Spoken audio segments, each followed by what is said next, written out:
ഇവിടയിൽ വളരെ നിർണായകമായിട്ടുള്ള കുറച്ച് key developments ആണ്. പ്രത്യേകിച്ച് ഇന്ത്യയുമായിട്ട് ബന്ധപ്പെട്ട വിഷയം. അതേപോലെ പാകിസ്ഥാൻ IMFുമായിട്ട് തർക്കത്തിൽ ഏർപ്പെടുന്നുണ്ട്. കാരണം വേറെ ഒന്നുമില്ല, അവരുടെ പോളിസികളൊന്നും തന്നെ ഇവർക്ക് ഫോളോ ചെയ്യാൻ പറ്റുന്നില്ല. വല്ലാത്ത പ്രയാസത്തിലാണ്.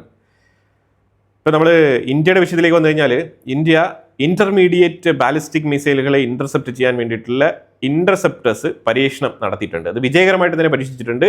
അത് എൻഡോ അറ്റ്മോസ്ഫിയറിക്, എക്സോ അറ്റ്മോസ്ഫിയറിക്, അതായത് അറ്റ്മോസ്ഫിയർ ലെവലിലുള്ള 2000 മുതൽ 5000 കിലോമീറ്റർ റേഞ്ച് വരെയുള്ള ദൂരപരിധിയിൽ വരുന്ന മിസൈലുകളെ, അതിനെയാണ് ഇൻ്റർമീഡിയറ്റ് ബാലിസ്റ്റിക് മിസൈലുകൾ എന്ന് പറയുന്നത്. ആ മിസൈലുകളെ ഇൻ്റർസെപ്റ്റ് ചെയ്യാനുള്ള ഇൻ്റർസെപ്റ്റേഴ്സാണ് നമ്മൾ പരീക്ഷണം നടത്തിയിരിക്കുന്നത് വിജയകരമായിട്ട്. ഇന്ത്യയുടെ ആ ഒരു റിസല്യൻറ്റ് പവർ അത് ഇതിലൂടെ ഉയർത്തി കാണിച്ചുകൊണ്ടേയിരിക്കുകയാണ്. അത് വളരെ അത്യാവശ്യമാണ് ഇന്നത്തെ കാലഘട്ടത്തിൽ.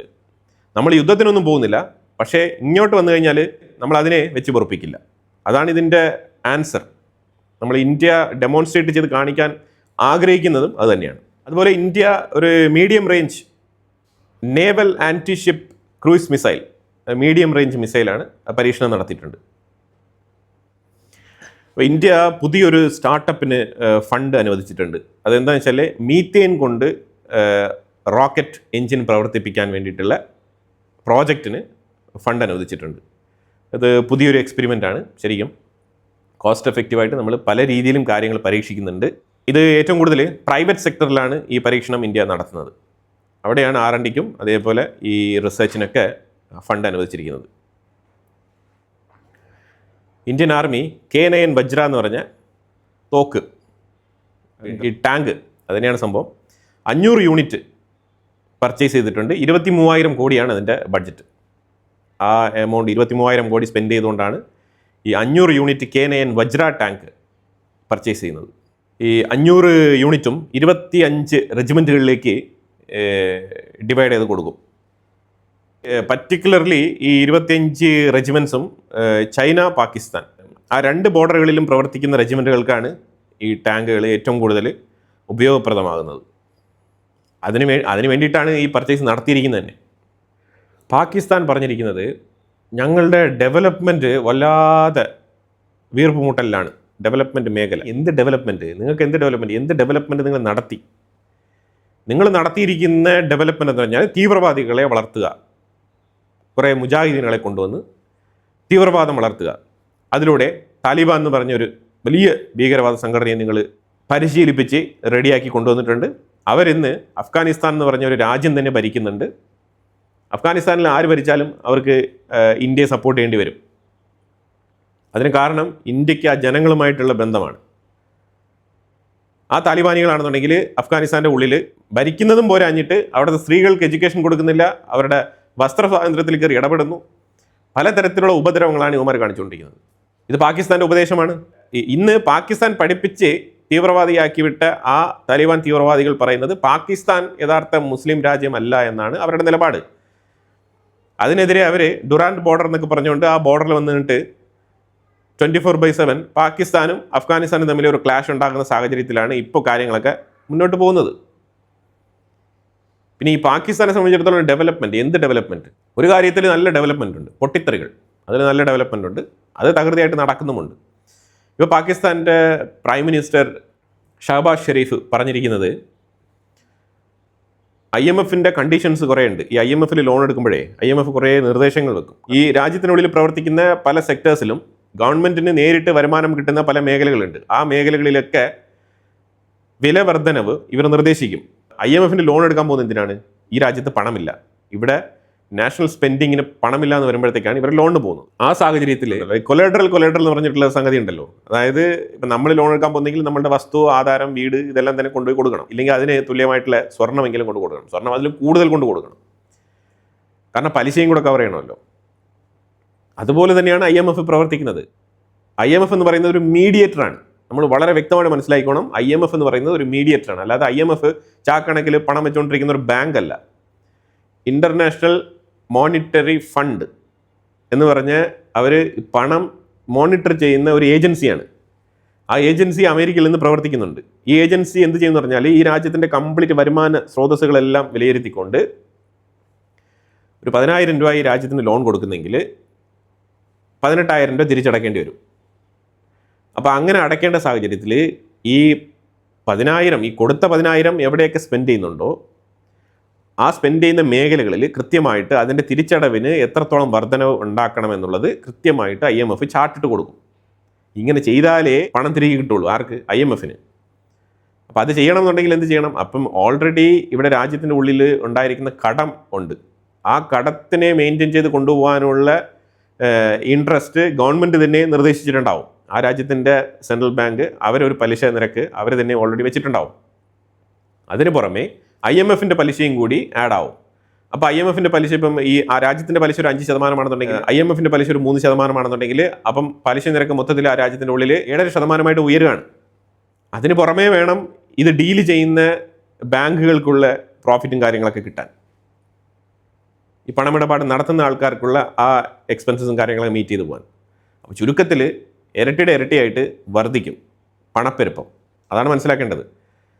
അപ്പോൾ അവർ പറഞ്ഞു കൊടുക്കും ഫ്യൂവലിൻ്റെ കോസ്റ്റ് ഇൻക്രീസ് ചെയ്യും, അതൊരു 4 രൂപ കൂട്ടിക്കോ, അതുപോലെ തന്നെ നിൻ്റെ ടാക്സിൽ ഇത്ര കൂട്ടിക്കോ, വാറ്റിൽ ഇത്ര കൂട്ടിക്കോ, നിൻ്റെ ഇലക്ട്രിസിറ്റി ബില്ലിൽ വർധന ഉണ്ടാക്ക്. ഇങ്ങനെയുള്ള സംഗതികളൊക്കെ തിരികെ വന്നാലേ എനിക്കെൻ്റെ പണം കിട്ടുള്ളൂ. എന്നിട്ട് അവർക്ക് അവരുടെ പണം തിരികെ കിട്ടുന്ന രീതിയിൽ അവർ ബാലൻസ് ഷീറ്റിൽ 0 ആക്കി കാണിച്ചിട്ടേ ഈ ലോൺ കൊടുക്കുകയുള്ളൂ. അല്ലാതെ ലോൺ പാസ്സാവില്ല. ഇല്ലാന്നുണ്ടെങ്കിൽ അമേരിക്ക പോലത്തെ രാജ്യങ്ങൾക്ക് എന്തെങ്കിലും ഫേവറബിൾ ആയിട്ടുള്ള കാര്യങ്ങൾ ചെയ്തു കൊടുത്തുകൊണ്ട് അവരുടെ ഡിമാൻഡിന് വഴങ്ങിക്കൊണ്ട് അവർക്ക് അമേരിക്കയ്ക്ക് എന്തെങ്കിലും ഗുണം കിട്ടുന്ന രീതിയിൽ അമേരിക്കൻ ഗവൺമെൻറ്റിൻ്റെ സൈഡിൽ നിന്ന് ഇൻഫ്ലുവൻസ് ഉണ്ടെങ്കിലും IMF ലോൺ തരും, വേൾഡ് ബാങ്ക് ഒരു ലോൺ തരും. കാരണം ആരെങ്കിലും ഒരു ഗ്യാരണ്ടർ വേണം. പാകിസ്ഥാന് കാലങ്ങളായിട്ട് ഗ്യാരണ്ടറായിട്ട് നിന്നിരുന്നത് ചൈനയായിരുന്നു. ആദ്യമൊക്കെ അമേരിക്ക കുറേ കാലം നിന്നിട്ടുണ്ട്. പിന്നെ ഇടപെട്ട കാലത്ത് ചൈന വന്നു. China long standing relationship maintain ചെയ്ത് അമേരിക്കൻ ചേരിയിൽ നിന്ന് പാകിസ്ഥാനെ തട്ടിയെടുത്തുകൊണ്ട് പോയി. അതാണ് യാഥാർത്ഥ്യം. അവിടെയൊക്കെ അമേരിക്ക പരാജയപ്പെടുന്ന രംഗമാണ് നമുക്ക് കാണാൻ കഴിഞ്ഞത്. എന്തുകൊണ്ട് ഇന്ത്യ അമേരിക്കയെ ഒരു ട്രസ്റ്റഡ് പാർട്ട്ണറായിട്ടോ അല്ലെങ്കിൽ ഒരു അലയായിട്ടോ അല്ലെങ്കിൽ അത്ര ഡീപ്പ് റിലേഷൻഷിപ്പിൽ അമേരിക്കയുമായിട്ട് ഇന്ത്യ പോകുന്നില്ല എന്ന് പറഞ്ഞു കഴിഞ്ഞാൽ ഇതാണ് കാരണം. പാകിസ്ഥാൻ തെളിവ് സഹിതം നമ്മുടെ മുന്നിലുണ്ട്.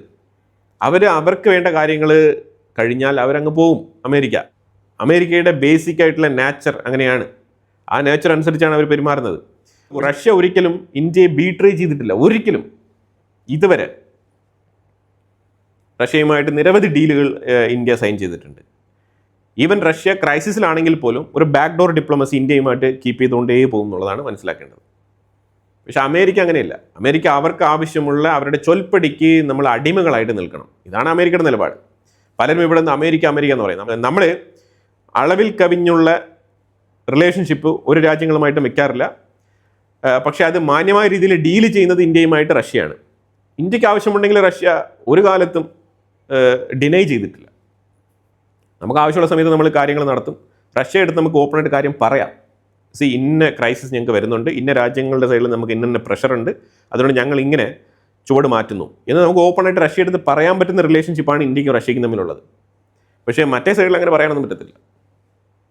ഞാൻ പറയും, നീ കേൾക്കണം. അതാണ് അവിടുത്തെ നിലപാട്. അതല്ലാന്നുണ്ടെങ്കിൽ നമ്മുടെ അടുത്ത് വന്നിട്ട് ചിരിച്ച് കളിച്ച് സംസാരിച്ചിട്ട് നമ്മൾ രണ്ടും ഭയങ്കര സുഹൃത്തുക്കളാണെന്നൊക്കെ പറഞ്ഞിട്ട് പോയിട്ട് അവിടെ പോയി വൈറ്റ് ഹൗസിലിരുന്നുകൊണ്ട് നമുക്ക് പണി തരും. പുതിയ നിയമങ്ങൾ ഇറക്കുക, ഇങ്ങനത്തെ പരിപാടികളൊക്കെ ചെയ്യുന്ന ഡബിൾ സ്റ്റാൻഡ്, ഇരട്ടത്താപ്പിൻ്റെ ഉസ്താക്കമായി. പാകിസ്ഥാൻ വെള്ളിയാഴ്ച അവരുടെ ബഡ്ജറ്റ് സബ്മിറ്റ് ചെയ്തിട്ടുണ്ടായിരുന്നു. ഏതാണ്ട് 67.49 ബില്യൻ്റെ ബഡ്ജറ്റാണ് അവർ സബ്മിറ്റ് ചെയ്തത്. ഡിഫൻസ് ബഡ്ജറ്റ് അവർ ഇൻക്രീസ് ചെയ്തിട്ടുണ്ട്. IMFന് പോലും പൈസ തിരികെ അടയ്ക്കാൻ പറ്റാത്ത സാഹചര്യത്തിൽ എങ്ങനെ ഡിഫൻസ് ബഡ്ജറ്റ് ഇൻക്രീസ് ചെയ്തു എന്നുള്ള ചോദ്യങ്ങളൊക്കെ അവിടെ ഉയരുന്നുണ്ട്. ഡെവലപ്മെൻറ്റ് തന്നെ മുരടിച്ചിരിക്കുകയാണ് എന്നുള്ള തരത്തിലാണ് പാകിസ്ഥാൻ്റെ പ്രൈം മിനിസ്റ്റർ പറഞ്ഞിട്ട് കരഞ്ഞുകൊണ്ടിരിക്കുന്നത്. IMFുമായിട്ട് ചർച്ച നടത്തും, ഞങ്ങൾ വീണ്ടും ബെയിൽ ഔട്ട്, അതുപോലെ തന്നെ അടവിനുള്ള ഇളവുകൾ, ഇതെല്ലാം തന്നെ ചോദിക്കുമെന്നൊക്കെയാണ് പറഞ്ഞുകൊണ്ടിരിക്കുന്നത്. IMF ഉടനെ ഓക്കെ പറഞ്ഞു കൊടുക്കുമായിരിക്കും. കാരണം ട്രംപുമായിട്ട് നല്ല ബന്ധമാണല്ലോ ഇപ്പം പാകിസ്ഥാൻ. അമേരിക്കയും പാകിസ്ഥാനും ഇപ്പം ഭയങ്കര ഡീപ്പ് ലെവൽ റിലേഷൻഷിപ്പാണ് ബിക്കോസ് ഓഫ് ഇറാൻ. സോ IMFന് പണം അതിലൂടെ കിട്ടുമോ എന്ന് ചോദിച്ചു കഴിഞ്ഞാൽ വട്ടപൂജ്യം കിട്ടും, അല്ലാതെ പണം കിട്ടൂല. പാകിസ്ഥാൻ്റെ അവസ്ഥ ഗുരുതരമായ അവസ്ഥയിൽ മാറാൻ പോകുന്നതേ ഉള്ളൂ. ഡിഫൻസ് ബഡ്ജറ്റ് ഇൻക്രീസ് ചെയ്തുകൊണ്ട് പോവുകയാണ് അവർ. ഡിഫൻസ് ബഡ്ജറ്റ് ഇൻക്രീസ് ചെയ്യുന്നത് എന്തിനാണ്? ആ രാജ്യത്തെ മിലിറ്ററിയിലുള്ള ഉദ്യോഗസ്ഥന്മാർക്ക് പുട്ടടിക്കാൻ വേണ്ടിയിട്ടാണ്, അല്ല വേറെ ഒന്നും വേണ്ടിയിട്ടല്ല. പിന്നെ തീവ്രവാദികൾ കുറച്ച് പൈസ കൊടുത്തു കഴിഞ്ഞാൽ അവർ ഇന്ത്യയുടെ ബോർഡറിൽ ഏതെങ്കിലും 1-2 ബോംബുകളോ എന്തെങ്കിലുമൊക്കെ ഇടാൻ വേണ്ടിയിട്ട് ശ്രമിക്കും. അത് ഇനി ഇങ്ങോട്ട് വന്നു കഴിഞ്ഞാൽ നല്ല അടി വാങ്ങിച്ച് കൂട്ടുകയും ചെയ്യും. ഇന്ത്യയുടെ ഡിഫൻസ് മിനിസ്റ്റർ രാജ്നാഥ് സിംഗ് പറഞ്ഞിരിക്കുന്നത് തീവ്രവാദികൾക്ക് ഇൻഡസ് വാട്ടർ നൽകില്ല എന്നാണ് പറഞ്ഞിരിക്കുന്നത്. ഒന്നുകൂടി ആവർത്തിച്ച് പറഞ്ഞിട്ടുണ്ട്. ഇന്ത്യയും ബംഗ്ലാദേശും തമ്മിൽ ബോർഡർ ഏരിയകളിൽ പെട്രോളിംഗ് നടത്താൻ ധാരണയായിട്ടുണ്ട്. അതിൻ്റെ ലൈനും കാര്യങ്ങളെല്ലാം തന്നെ മാർക്ക് ചെയ്ത് കൊടുത്തിട്ടുണ്ട്. പിന്നെ ഈ മൈഗ്രൻറ്റുകൾ അങ്ങോട്ടും ഇങ്ങോട്ടും പോയിക്കൊണ്ടിരിക്കുന്ന ഒരു സാഹചര്യത്തിൽ തർക്കങ്ങളൊന്നും വേണ്ട, പ്രോപ്പറായിട്ടുള്ള പെട്രോളിംഗ് നടത്തുക. മറ്റുള്ളത് ഒഫീഷ്യലി ഗവൺമെൻറ്റുമായിട്ട് സംസാരിച്ചിട്ട് ഇല്ലീഗൽ ഇമിഗ്രൻറ്റുകളെ എങ്ങനെ പുറത്താക്കണം എന്നുള്ളതിനെക്കുറിച്ചുള്ള ഫർദർ ചർച്ചകൾ തുടരുമെന്നാണ് പറഞ്ഞിരിക്കുന്നത്. ഇന്ത്യയും നേപ്പാളും തമ്മിൽ പുതിയ റെയിൽ പദ്ധതി, അതിന് വേണ്ടിയിട്ടുള്ള ഒരു ചർച്ച നടക്കുന്നുണ്ട്. രണ്ടുപേരും cross border railway connectivity corporation, രണ്ട് രാജ്യങ്ങളും ഇപ്പോൾ അതുമായിട്ട് ബന്ധപ്പെട്ട ചർച്ച നടത്തിക്കൊണ്ടിരിക്കുകയാണ്. ഇവരാണ് 2 ആഴ്ചയ്ക്ക് മുമ്പ് UK പോയി നിന്നത്. ഇന്ത്യയുമായിട്ട് ഞങ്ങൾക്ക് ബോർഡർ തർക്കമുണ്ട്. അപ്പോൾ ഇങ്ങനെയൊക്കെ പുതിയ പ്രോജക്റ്റുകളൊക്കെ ഇട്ട് കൊടുത്തു കഴിഞ്ഞാൽ ഇതൊക്കെയാണ് ഇവന്മാർക്കുള്ള ബിസ്ക്കറ്റുകൾ. നമ്മൾ ആവശ്യമുള്ള കാര്യത്തിന് സ്പെൻഡ് ചെയ്യുന്നുണ്ട്, അവരത് ഏത് രീതിയിൽ മുതലെടുക്കുന്നു എന്നുള്ളത് നമുക്കറിയില്ല. പക്ഷേ ഇന്ത്യയുടെ സ്പെൻഡിങ്ങും ചൈനയുടെ സ്പെൻഡിങ്ങും തമ്മിൽ വ്യത്യാസമുണ്ട്. ഇന്ത്യ കൃത്യമായിട്ട് ആ പ്രോജക്റ്റിലേക്കാണ് ഫണ്ട് ഒഴുക്കുന്നത്, ഡയറക്റ്റായിട്ട് അതിൻ്റെ കൺസ്ട്രക്ഷൻസും കാര്യങ്ങളൊക്കെ നോക്കി അവിടേക്കാണ് ഫണ്ട് ഒഴുക്കുന്നത്. അതുകൊണ്ടാണ് ഇന്ത്യയുടെ പണം ചൈനയെ പോലെ അവർക്ക് ലാവിഷായിട്ട് എടുത്ത് ചിലവാക്കാൻ പറ്റാത്തത്. കാരണം ഇന്ത്യ ജനങ്ങൾക്ക് കൃത്യമായിട്ട് എത്തുന്ന രീതിയിലാണ് ആ സ്പെൻഡിങ് നടത്തുന്നത്. ഇപ്പോൾ മാൾഡീവ്സിലായാലും അതുപോലെ തന്നെ നേപ്പാളിലായാലും ശ്രീലങ്കയിലായാലും ഇന്ത്യ ഇത്തരത്തിലുള്ള ഇൻവെസ്റ്റ്മെൻറ്റാണ് ചെയ്യുന്നത്. ഇറാൻ്റെ ഫോറിൻ മിനിസ്റ്റർ അബ്ബാസ് അരക്ചി ഈ മീഡിയ ഫേക്ക് ന്യൂസ് നറേറ്റീവ് ഇതെല്ലാം കഴിഞ്ഞ് US-ഉമായിട്ടുള്ള തർക്കം ഇതെല്ലാം കഴിഞ്ഞിട്ട് പുതിയൊരു ഡീലിൽ ഞങ്ങൾ സൈൻ ചെയ്യാൻ തയ്യാറാണെന്നുള്ള നിലയിലുള്ള ഒരു പോസിറ്റീവ് സൈൻ പറഞ്ഞിട്ടുണ്ട്. അപ്പോൾ എന്തായാലും ഇതിനെക്കുറിച്ചുള്ള നിങ്ങളുടെ അഭിപ്രായങ്ങൾ കമൻറ്റ് ബോക്സിൽ രേഖപ്പെടുത്തുക. കൂടുതൽ വാർത്തകളുമായിട്ട് അടുത്ത വീഡിയോയിൽ വരാം. Thank you so much.